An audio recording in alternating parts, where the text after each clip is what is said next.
Finally নেইমারের একটা অসাধারণ কার্ড কিন্তু গেমে চলে আসছে। আর এই কার্ডটা ভাই এত পরিমাণ জোস। আর এর সাথে কিন্তু আরো দুইটা প্লেয়ার আছে, রাউল আর হচ্ছে মালদিনি।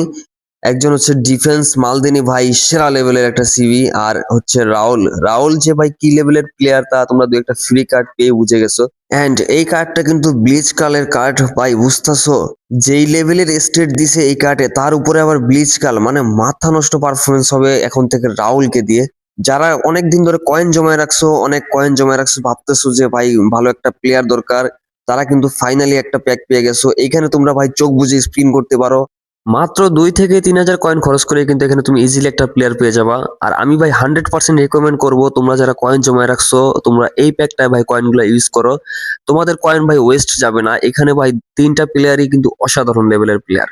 তো এই প্যাকটাকে আমি কেন এত বেশি হাইলাইট করতেছি আর তোমাদেরকে এত কেন রিকমেন্ড করতেছি, চলো এই জিনিসটাকে দেখাই। এই নেইমার কিন্তু এখানে হোল প্লেয়ার, আর হোল প্লেয়ারের যে একটা সমস্যা ছিল, নেইমার ড্রিবলিং এর সময় রান করতে পারতো না। আশা করি এখন থেকে এই সমস্যাটা আর থাকবে না। আর এইখানে তোমরা নেইমারের স্টেটটা দেখো ভাই, এভরিথিং 90+, মানে dribbling, ball control, balance, finishing, kicking পাওয়ার ভাই, এভরিথিং। Curl 90+, everything. ব্যালেন্স 100 ভাই, চিন্তা করতেছো 100 ব্যালেন্স।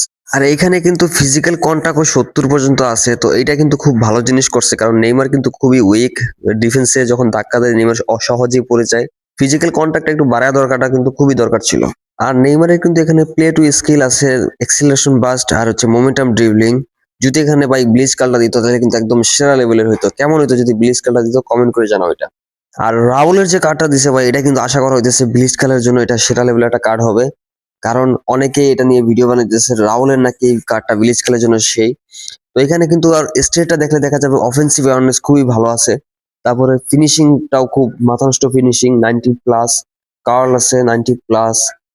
তারপরে তোমার স্পিডও কিন্তু খুব ভালো লেভেলে আছে, এক্সিলারেশন, কিকিং পাওয়ার ভাই 90+, ব্যালেন্স 90+। ভাই আর কি লাগে মানে। আর এখানে কিন্তু specially play to skill bleach কাল আছে, লং রেঞ্জ কাল আছে ভাই। যাদের ব্লিচ কাল নাই, তোমরা অনেকদিন ধরে ব্লিচ কালের কার্ডের জন্য অপেক্ষা করতেছো, তারা ফাইনালি কিন্তু রাহুলের এই কার্ডটা নিতে পারো। এটা কিন্তু ব্লিচ কালের জন্য সেরা একটা কার্ড হবে। এটা খুবই ভালো পারফরমেন্স করে, স্মুথলি ভাই ব্লিচ কাল গুলো করতেছে। তো তোমাদের কাছে কি মনে হয়, এই বক্সে কি স্পিন করা তোমাদের কয়েন গুলোর জন্য অর্থিত হবে না কিনা? আর তোমরা যদি কেউ এটাতে স্পিন করে থাকো, কত কয়েনে কি প্লেয়ার পেলা এবং কেমন পারফরমেন্স পাচ্ছ, এটা কিন্তু অবশ্যই কমেন্ট করে জানাবা।